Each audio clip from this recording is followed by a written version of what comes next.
Welcome to our guide on how to copy someone's profile link on Twitter using your PC.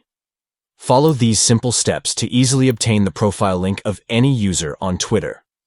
Start by opening Twitter on your PC and navigating to the profile of the user, whose link you wish to copy.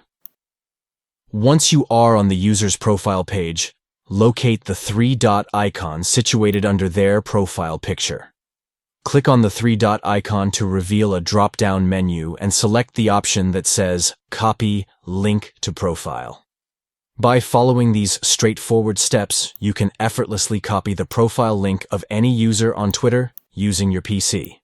This method allows you to quickly share or save the profile link for future reference.